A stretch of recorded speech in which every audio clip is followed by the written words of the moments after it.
Hello and welcome to day 4 of the Summer Body Bootcamp Challenge. Today is all about sugar. Now, I'm not going to go into details about, why you shouldn't eat sugar and all of that, although I will cover some of it just because I don't think a lot of us know how bad sugar really is for us until, we start learning more about it and doing more research. But honestly, who has all the time to do all that research? So I've done all the research for you, all the training. I have a lot of experience in it. And so I'm just going to let you know that pretty much there have been studies that show that sugar is so addictive that it's addictive like a drug, like cocaine. Basically, the way sugar acts in our brain is it triggers something in our brain that makes us addicted to sugar. It makes us want more, more, and more. And the bad part is that the food industry in America knows that our bodies, our brains are addicted to sugar. And so they put it in almost everything that we eat. I bet if you go to your refrigerator and you look at your ketchup bottle, you're going to see that it has high fructose corn syrup. High fructose corn syrup is a form of sugar that's man made, that's really bad for us, and that we probably shouldn't eat any of it. So, the bottom line with sugar is that, well, yes, some people say, I gave up sugar, I quit sugar.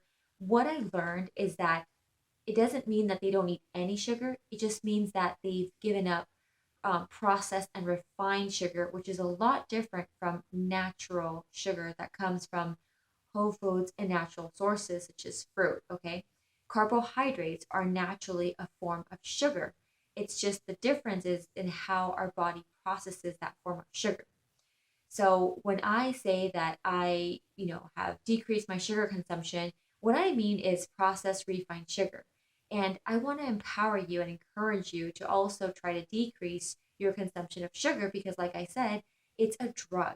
It's not good for our brain health. It's not good for our skin. It's not good for our organs. It does nothing to our weight and it totally crushes our metabolism. The more sugar you eat, the slower your metabolism is going to be, which means the more fat you're going to retain. The more sugar you eat, it's just going to turn into fat if you don't use up the energy. And also, I just want to hopefully the tips that I give you will help you to open up your mind on what you should be looking for when you eat sugar. And if you want to hear my number one best tip on how to reduce your sugar consumption, is pretty much just start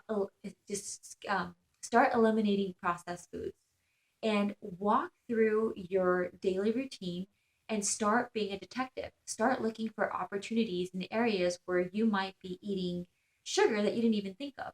So, for example, let's just walk through a sample day. Not my day, but I'm just walking through some of my clients' sample days. So, let's say you wake up, you have coffee, and you put creamer in it. Do you put the Nestle or Carnation creamer? Look at the ingredients, and if you see that it has sugar, then maybe just try putting a little bit less. Maybe tomorrow try adding in some milk or some almond milk instead of the creamer. And my best tip for coffee is to just add some cinnamon and some nutmeg. So that's coffee. That's your breakfast. If you're addicted to sweets and pastries, just start by eating a smaller portion and then slowly start learning how to cook more baked goods that have whole natural ingredients. So, when you're trying to break your addiction to sugar, don't get overwhelmed. Just start with small steps and start by being a detective and really looking into what you're eating every single day. Also, water is going to be your best friend. Drink lots of water. If you drink soda, I know that's really hard for some people to give up. Slowly try to drink less, put more ice in your soda. But honestly, just try little by little to not drink it as much. And again, it affects our brain, it affects our skin, it affects everything in our body to not function correctly. So that's the main reason why you should really try to decrease your consumption of sugar.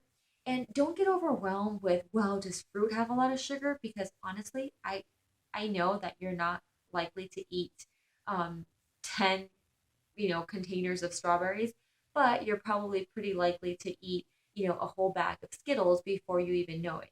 So be gentle with yourself. Always fruit and natural food is going to be a way better option than processed refined sugar. And just start reading the ingredients in everything that you buy.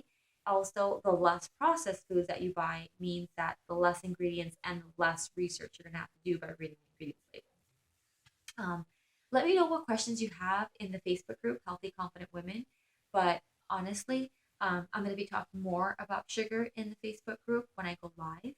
But if you have any questions, let me know. Today, one of your challenge prompts is to post in the Facebook group what you've learned about sugar, whether on this video or on your own personal journey, and share with the group, what you've learned, what you know. And, we're all here to support each other. So I'd love to hear from you. Remember, that if you post, it's 10 points. And if you share it in another group, it's an additional 2 points. Be sure to use the hashtag Summer Body Bootcamp and tag me, Francias, so that I can keep track of your points more easily. So I will see you tomorrow for day